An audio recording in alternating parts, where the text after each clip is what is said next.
February 12, 1987. A frigid night on a lonely stretch of Virginia highway, Trooper Daniel Castellano's last words crackled over the radio. Then silence.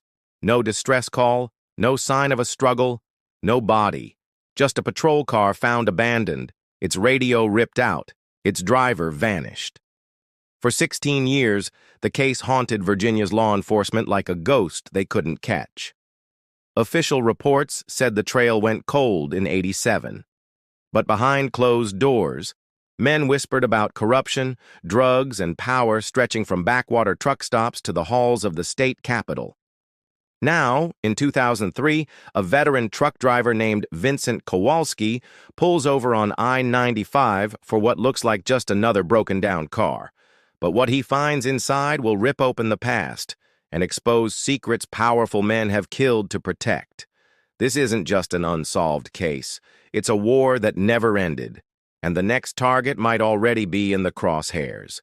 If you're hooked by this story, hit that like button and subscribe. We dive deep into real mysteries, forgotten crimes, and the truths hiding in plain sight. Share this video with someone who loves a good investigation, because this case is about to explode wide open. The February air bit hard at exposed skin, the kind of cold that crept through gloves and coats until it settled deep in the bones. Highway Y-95 stretched ahead like a black, endless ribbon. Trooper Daniel Castellano sat in his patrol car near the old Fredericksburg turnoff, idling in darkness. The radio crackled faintly from occasional traffic calls. He sipped stale coffee, eyes scanning the road for anything out of place. 6 months of digging into quiet whispers had brought him here. He wasn't on the night shift to catch speeders. He was watching for a meeting, one he wasn't supposed to know about. Trucks rumbled past, headlights streaking through the frigid mist. Daniel's notebook sat open on the passenger seat, filled with coded times, names, and places that tied powerful men to dangerous shipments traveling this very route. His gut told him tonight mattered. The call had come earlier from Captain Morrison himself, summoning Daniel for a private conversation to settle some supposed misunderstanding. The tone had been too smooth, the words too careful. Morrison didn't call without a reason. And in Daniel's experience, men who hid behind polite tones were often the same ones who drew knives in the dark. He'd been a cop too long to miss that. He adjusted his sidearm on instinct, eyes cutting toward the rearview mirror. Empty highway behind him. But empty didn't always mean safe.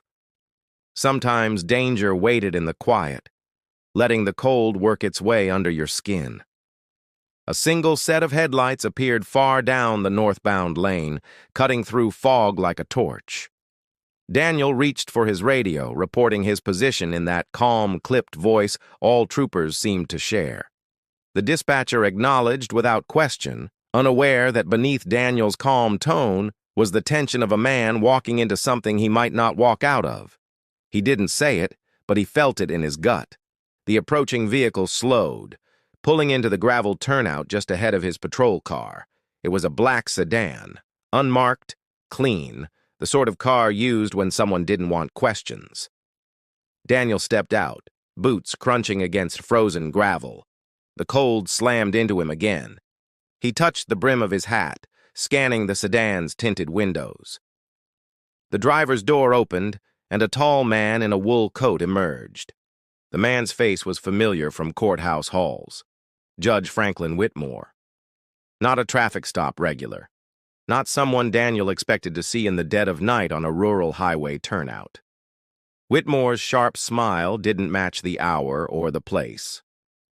"Evening, Trooper Castellano," he said smoothly, his voice carrying a weight that suggested this meeting had been arranged long before the night began. Daniel's eyes flicked toward the passenger seat of the sedan. Another figure sat there. Captain Morrison, the man who had summoned him. 2 powerful names together, far from public eyes. That alone screamed trouble. The air between them seemed to crystallize, Whitmore spoke casually about misunderstandings and cooperation, while Morrison's eyes stayed locked on Daniel like a wolf sizing up a rival. Their words hid a message Daniel already understood. In the darkness beyond, another engine idled, unseen, but close enough for Daniel to hear the low hum. He knew what that meant. Backup. Not his backup, theirs. Daniel kept his hands visible, his voice even, but inside he was already running through scenarios. The notebook in his car was worth more than his badge, and maybe more than his life. The conversation thinned into cold air, and the moment came when Daniel realized this wasn't a warning. This was the point of no return. Somewhere out in the fog, the other vehicle's door clicked open. Daniel took one breath, deep and steady. He thought of his young son at home, of fishing trips along the Rappahannock, of the kind of man he'd sworn to be.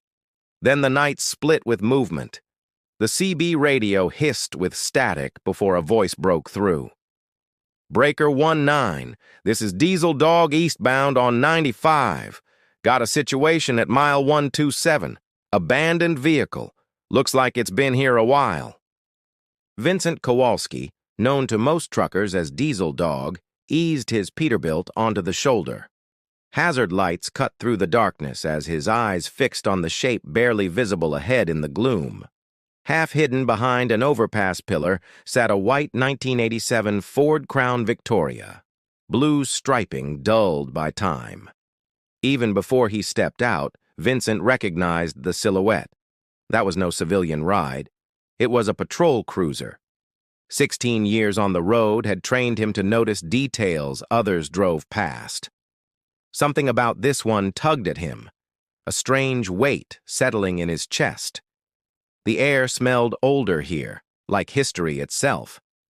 The driver's door hung open, the interior dark. He swung his flashlight beam inside, catching cracked vinyl, dust-thick surfaces, and an empty hole where the police radio had been torn out years before. On the passenger seat lay a sealed manila envelope, edges brittle but untouched by weather. It was placed deliberately, like it had been waiting for someone to find it. Someone like him. Vincent glanced up and down the highway. Empty. He reached in and pulled the envelope free. Inside, a tarnished badge glinted faintly. Virginia State Police, Trooper Daniel Castellano, badge 4821. Beneath the badge, a folded note written in blue ink. The handwriting was firm, deliberate. If you're reading this, they found me. Check the trunk. Tell my son Marcus the truth about February 12, 1987. The note's final line was underlined. The evidence is hidden where we used to fish. Rappahannock River, old bridge near Fredericksburg. Don't trust Captain Morrison, he's involved. The signature at the bottom simply read, D.C. Vincent's breath clouded in the cold as he read it again. That date rang in his mind. Truckers told stories. One about a trooper who vanished without a trace on that exact night. State police dispatch crackled in his cab. Copy, Diesel Dog. Units en route. Stay clear of the vehicle. But his instincts said otherwise. Some finds you left alone. Others, you finished yourself. The trunk release inside the car was broken, but Vincent's years of mechanical work came in handy. He forced it open, breath catching when the beam of his flashlight revealed the contents. A stack of photographs lay bound in an elastic band. Men in suits exchanging briefcases in shadowy parking lots. Beside them, a small tape recorder, 1980s vintage, its surface scarred with age. Vincent pressed play. Static bled into a voice, steady, determined. This is Trooper Daniel Castellano, badge 4821.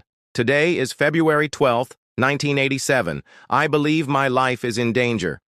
Daniel's recorded words spoke of a cocaine pipeline running up I-95, protected by Captain Morrison, Judge Whitmore, and wealthy businessmen.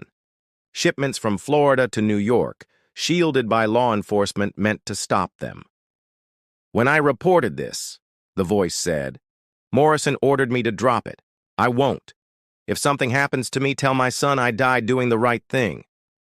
The tape clicked into silence. Sirens approached in the distance. Vincent replaced everything exactly as he'd found it, tucking the note inside his jacket. The truth in that trunk could bury careers, maybe even men. He stepped back toward his idling rig, eyes still fixed on the cruiser. 16 years, and the night Trooper Castellano vanished had just roared back to life on the shoulder of I-95.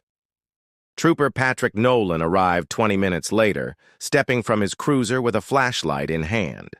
Vincent leaned against his rig, cigarette glowing faintly, the note from the abandoned car folded tightly in his pocket. "You the one who called it in?" Nolan asked, glancing toward the Crown Victoria. Vincent nodded casually, trying to keep his voice steady, hiding the tremor in his hands from what he'd just uncovered. Nolan circled the vehicle, noting its missing radio and faded markings. "Looks like it's been sitting here for years. I'll run the plates. Tow truck in the morning." Vincent simply shrugged, his eyes never leaving the cruiser. "Ever hear of a trooper named Daniel Castellano?" Vincent asked, testing the waters. Nolan stopped, his beam lingering on the weathered paint. "Not something we talk about with civilians. How do you know that name?" "Heard stories from other drivers," Vincent replied, voice even. "Man disappeared back in the 80s. No trace. Always wondered what happened." Nolan's tone shifted. "February 12th, 1987, still an open case." Nolan gave no more. Vincent knew pressing would be pointless. When the trooper left, he climbed into his rig and sat for an hour, the note's weight pressing against his chest like a loaded pistol. In his logbook, he found the address he needed. Marcus Castellano, 28 years old, Arlington, Virginia, Daniel's son. If the note was real, Marcus deserved to know. Schedules could wait. This was bigger. By sunrise, Vincent's rig rolled into a modest Arlington complex. Unit 3B, second floor. He climbed the stairs and knocked, the early light painting the hallway in pale gold. The door opened. The man who answered was lean, dark-haired, with tired eyes that mirrored the face Vincent had seen in old photos. "Marcus Castellano?" Vincent asked. "Yeah. Who's asking?" The tone was cautious, guarded. "My name's Vincent Kowalski. I found something last night. Belonged to your father." Marcus's face hardened instantly. "My father's been dead 16 years. Whatever scam you're running, I'm not interested." Vincent reached into his jacket. "This isn't a scam," he said, handing over the folded note. Marcus took it, reading slowly, the words pulling the color from his face. His hands trembled before he looked up sharply. "Where?"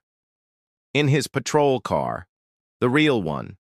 Not the decoy they found on Route 17. Silence hung between them. For 28 years, Marcus had lived with a version of events that now shattered in seconds. Marcus stepped aside, gesturing for Vincent to enter. The apartment was neat, sparsely decorated, a desk stacked with old case files. "I've been researching his disappearance for years," Marcus said. "The official story never made sense." They sat at the kitchen table as Marcus spread clippings and police reports across the wood.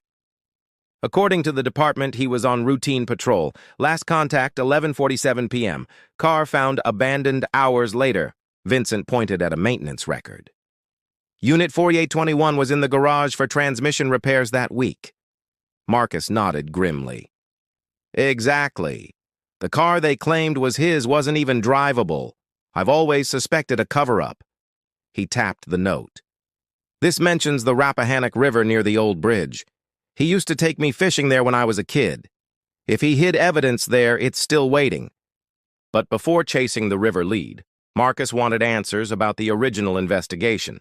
He spoke of Lieutenant James Brennan, the lead investigator, now retired in Virginia Beach. "I've tried contacting him. He refuses to talk." Vincent leaned back. "Then maybe it's time he had visitors." Marcus looked at him for a long moment, then nodded. If my father died for the truth, the least I can do is finish what he started. Marcus gathered the scattered files from his desk, sliding them into a worn leather case. Every scrap I've got on his disappearance is in here, he said, locking eyes with Vincent. It's not much, but it's something. They left Arlington before noon, Vincent's pickup rolling south toward Fredericksburg. Marcus sat quietly, gaze fixed on the passing winter landscape. His father's voice from the tape echoed in his head, a ghost carried on magnetic tape. The old bridge over the Rappahannock came into view, framed by bare trees. The newer span ran alongside it, carrying steady traffic. But here the water seemed older, slower, holding secrets beneath its dark surface. Marcus led Vincent down a worn footpath to the bank. "We always fished here," he said softly. "If he wanted something hidden, he'd pick a place only I'd recognize after all these years." They searched for an hour, scanning the shoreline, moving rocks, kicking through dead leaves. Vincent's flashlight beam caught something unnatural. Plastic sheeting wedged under a boulder, edges wrapped tight with waterproof tape. Together they heaved the rock aside. Marcus pulled the bundle free, hands shaking. The plastic was brittle but intact. Inside lay a metal box, its lock rusted but weak from years near the water. Vincent pried it open. Inside were photographs, more tapes, and a thick journal. Marcus lifted the journal like it was fragile, running his fingers over his father's handwriting. "This is everything," he whispered. "Names, dates, the whole operation." One tape caught Vincent's attention. Labeled Feb 11, 1987, it played the voice of Daniel Castellano describing his meeting with Morrison the next night, the night he vanished. "If something happens, you'll know why," Daniel's voice said. Marcus closed the box and held it to his chest. "We can take this to the FBI," Vincent said. But Marcus shook his head. "Not yet. We don't know who we can trust." Back at the truck, Marcus spread the journal across the hood. Diagrams showed names linked in lines. Judge Whitmore at the center, connected to Captain Morrison, several businessmen, and even other judges. Vincent traced one line with his finger. "These 3 businessmen, still alive?" Marcus flipped open his laptop. 2 are dead. The third, Michael Stevenson, is still running a construction firm with heavy state contracts. The journal detailed shipments, bribes, and police assignments deliberately kept away from certain areas during runs. Vincent read aloud, "Morrison orders patrol diversions, Whitmore clears charges, Stevenson launders money through inflated construction invoices." It was systemic, organized, ruthless. Marcus tapped a section of notes mentioning Brennan. "Lieutenant Brennan interviewed everyone in the official investigation," Marcus said. "But look at this. His son Mark was on Morrison's team back then. Now he's a state police sergeant." Vincent exhaled slowly. "Family business maybe, or family protection. Either way, that's a dangerous lead." Marcus's eyes hardened. If Mark Brennan was involved, his father might know the truth, even if he's buried it for years. They agreed to drive to Virginia Beach the next day to confront Brennan. That night, Marcus locked the box in a hidden compartment under his bed. If someone breaks in, they won't find it. As Vincent left for his own motel, he glanced back at Marcus's building. A dark sedan idled across the street, its headlights off. In his gut, Vincent knew the past wasn't the only thing watching them now. Morning broke cold and gray over Virginia Beach as Vincent and Marcus drove the coast road toward Brennan's home. The wind carried salt from the Atlantic, mixing with the faint smell of diesel from passing trucks. Brennan's house stood in a quiet subdivision, modest but well kept, a flag rippling on its pole. Vincent parked 2 houses down, scanning for movement. Marcus kept his eyes on the front door, noting drawn curtains. When Brennan answered, his frame filled the doorway. Older, heavier, but his gaze was sharp. "You're Daniel Castellano's son," he said before Marcus even spoke. "I told you, I've got nothing to say." "We're not here for rumors," Marcus said evenly. We found evidence. My father's journal, his recordings, the real story about Morrison, Whitmore, and the operation you investigated." Brennan's jaw tightened, eyes flicking toward the street. Vincent caught the glance and shifted his stance. "Who are you worried about seeing us here, Lieutenant?" Brennan hesitated, then stepped back. "Come in, but keep it quick. If anyone's watching, I don't want them getting curious." Inside, the air smelled faintly of coffee and old wood. The walls were lined with commendations and framed photographs of uniformed men at ceremonies. Brennan poured 3 mugs, his hands steady despite his eyes betraying nerves. Marcus placed the journal on the table, flipping to the network diagram. "This is what my father built before he disappeared. Were you ordered to avoid this?" Brennan stared at it for a long moment. "I was told to focus on the car," Brennan said quietly. "The one found on Route 17. I knew it wasn't his, but I was told by higher-ups to treat it as genuine." "Who gave that order?" Marcus pressed. Brennan's eyes dropped. "Morrison. And a call from Whitmore's office, though I never spoke to him directly. They wanted the case closed fast, no questions about drugs or corruption." Vincent leaned forward. "Your son was on Morrison's team in '87. He's still in the state police. Does he know more than he's admitted?" Brennan's face darkened. "Leave my son out of this." "Can't do that," Marcus replied coldly. "If he was involved in covering this up, I'll find out. If he wasn't, he should be clearing his name now." Brennan said nothing, sipping his coffee slowly. Finally, Brennan sighed. "Your father was a good cop. He was closing in on something big. Morrison and Whitmore weren't just taking money. They were protecting a network tied to organized crime." Marcus opened a separate envelope from the metal box. Inside were photos of Morrison meeting a man later identified as Anthony Marcelli, suspected mob associate. Brennan stared at them, his expression shifting to grim recognition. "Marcelli," Brennan said. "If he's still around, he's dangerous. Not just to you, to anyone connected. He had enforcers, the kind who make people disappear without a trace." Marcus slid the photos back into the envelope.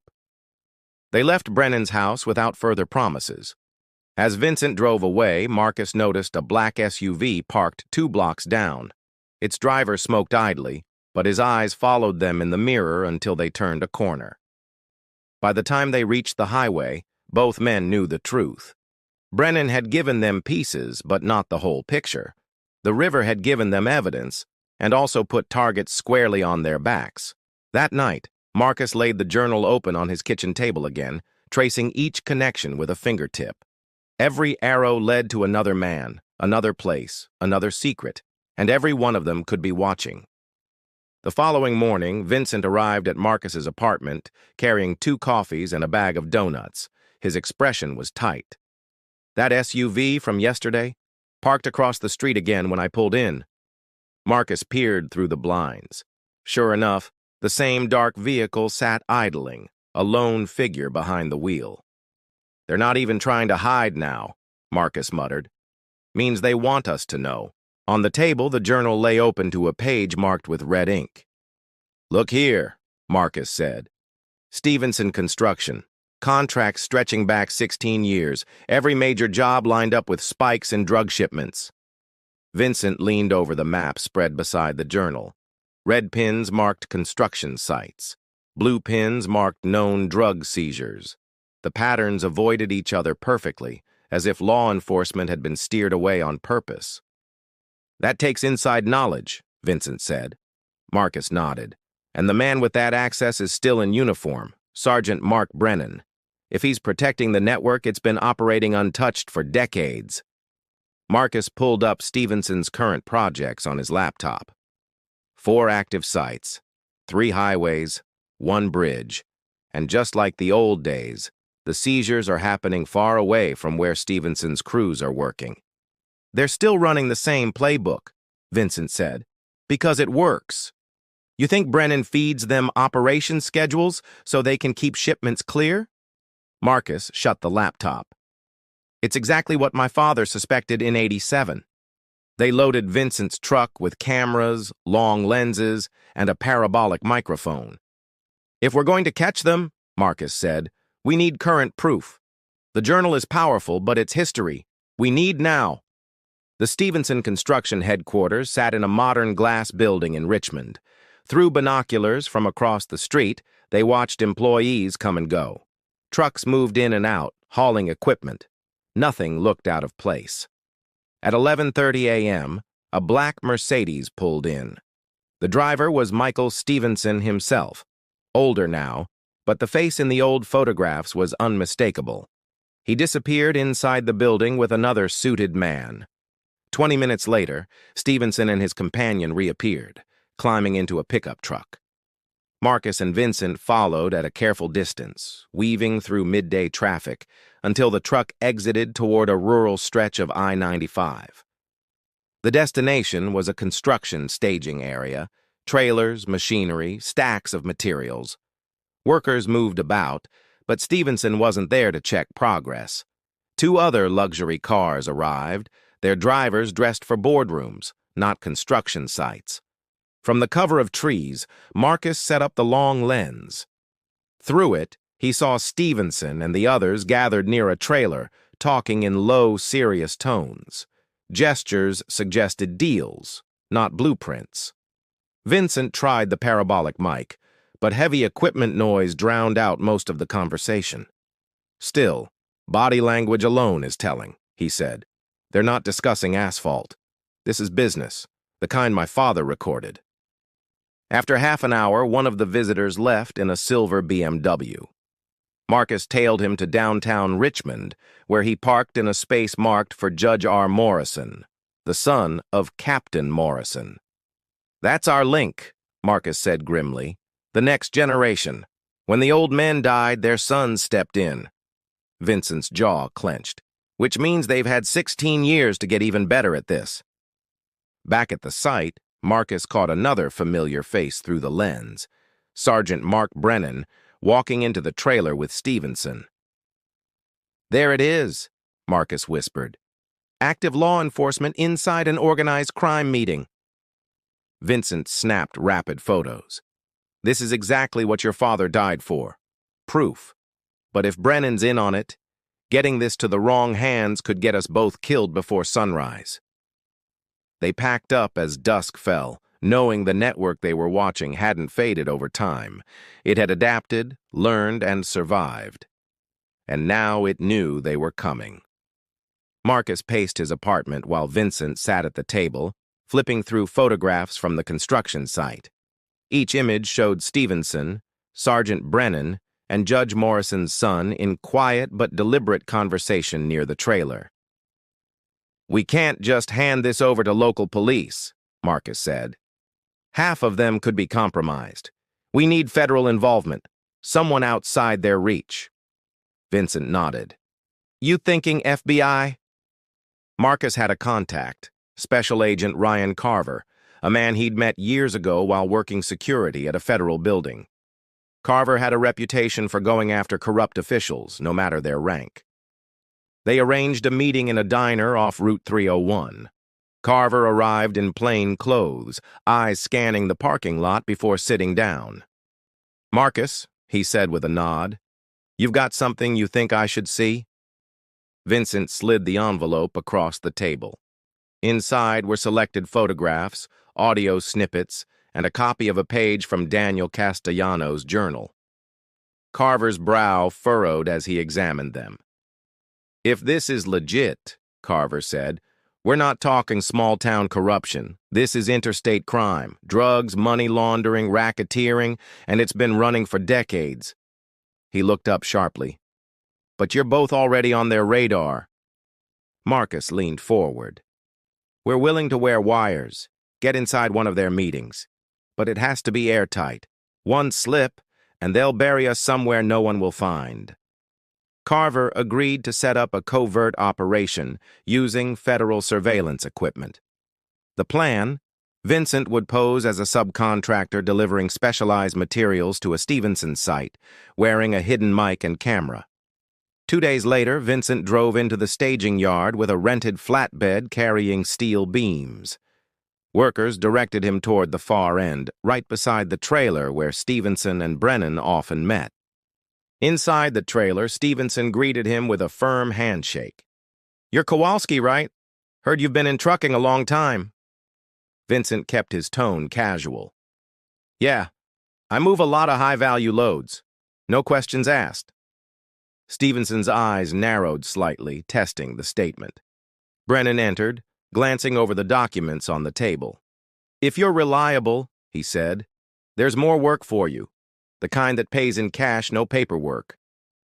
The hidden mic caught every word. Vincent played his role, asking the right questions, hinting he could move shipments quickly and quietly. Stevenson responded with routes, schedules, and drop points, the kind of details prosecutors dream about. Outside, Carver's team monitored from a van parked half a mile away, every syllable transmitted in real time. "We've got enough for a conspiracy charge," one agent said. Carver shook his head. "We wait. We need Morrison." That evening, Stevenson made a call in Vincent's presence. "Judge Morrison's boy will meet us Friday. Same spot." Vincent nodded, masking the adrenaline surging through him. Friday meant they'd have every major player in one place. Carver prepared a multi-agency team. FBI, DEA, and carefully vetted state police officers. The goal was to hit the site mid-meeting, seizing evidence and arrests simultaneously before anyone could escape or destroy materials. Friday came with heavy clouds and the smell of rain. Vincent arrived first, unloading materials as Stevenson, Brennan, and Morrison's son gathered inside the trailer. Hidden cameras captured each man's face in crisp detail. When Morrison's son began discussing the next Florida run, Carver's voice came through Vincent's earpiece. "Stand by! Stand by! Go!" In seconds, agents poured in from all sides, weapons drawn, badges flashing. The shock on Stevenson's face froze into something darker. Realization. Brennan reached for his sidearm, but two agents pinned him before it cleared the holster. Morrison's son sat pale and silent, hands cuffed behind him. As Vincent stepped back, agents secured boxes of documents, cash, and ledgers from under the trailer's false floor. The network wasn't just exposed, it was gutted, its key men in federal custody within minutes. But Marcus knew it wasn't over. There were always others in the shadows, watching. And somewhere in those seized records was the answer to the question that had haunted him for 16 years. Who pulled the trigger on his father? The arrests made headlines across Virginia by nightfall. Photographs of Stevenson, Sergeant Brennan, and Judge Morrison's son being led in handcuffs splashed across evening news. Anchors called it one of the largest corruption takedowns in state history. In a federal holding room, Marcus sat across from Brennan. The older man looked worn, defeated. "Your father was right," Brennan said finally. "But you'll never get everyone. Some rot runs too deep." Marcus leaned forward. "Then tell me who pulled the trigger. I'm not leaving without that." Brennan's eyes met his, and for the first time there was no defiance, only resignation. "It wasn't me," Brennan said. "Morrison ordered it. But the man who did it was Anthony Marcelli himself. Wanted to set an example. He's been under the radar ever since." Vincent listened from the corner, jaw tight. If Marcelli's still breathing, he'll hear about these arrests within hours. He'll either run or retaliate, and he won't care who gets caught in the middle. Later that night, Carver confirmed Brennan's statement. Marcelli's name shows up in the seized ledgers, payments, meeting logs, even a coded entry for February 12, 1987. He's the last piece of your father's case. A week later, federal agents tracked Marcelli to a secluded property outside Norfolk. The house sat behind tall hedges, guarded by two men on the porch. Carver's team prepared to breach before sunrise. Marcus was given the choice to stay behind. He refused. "If he's the one, I'm going to be there when he's taken in." Vincent, as always, backed him without question. the operation unfolded in silence, night vision goggles, muffled footsteps, and the smell of damp earth. Within seconds, the guards were down and agents poured into the house, weapons raised. Marcelli was found in a back room, sitting at a desk with a half-empty glass of whiskey. He didn't resist. "About time you boys showed up," he muttered, as if expecting them. Marcus stepped into the room, locking eyes with the man his father had feared. "You killed Daniel Castellano," he said evenly. Marcelli smirked. "I ended a problem, and now you've made yourself another one." Carver's agents cuffed him and read the charges: murder, conspiracy, racketeering. Marcelli didn't flinch. Marcus knew men like him rarely feared prison, but he also knew this arrest would close a chapter 16 years long. Weeks later, Marcus stood at the Rappahannock Bridge, the metal box beside him. He placed his father's badge on the railing, letting the cold wind whip around him. "It's over, Dad," he whispered. Vincent joined him, hands stuffed in his jacket. "Some of them will get out, some will rebuild, but the ones that mattered, the ones your father chased, they're finished." Marcus didn't answer right away. His eyes followed the river's dark current, imagining the countless secrets it had carried. The truth didn't erase the loss, but it gave the years of questions a final anchor. As they walked back toward the truck, Marcus felt lighter. The danger wasn't gone. It never would be. But the weight of not knowing had finally lifted, replaced by the steel of hard-won closure. The story of Trooper Daniel Castellano wouldn't vanish again. It would live in court records, in headlines, and in the memories of the men who had brought the truth to light, no matter the cost. Vincent started the engine, the road stretching ahead in the fading light. "Where to next?" he asked. Marcus allowed himself the faintest smile. Wherever the next trail leads, there's always another one. They drove north, the hum of the tires mixing with the steady rhythm of the highway. Behind them, the river kept flowing, carrying away the night that began it all in 1987.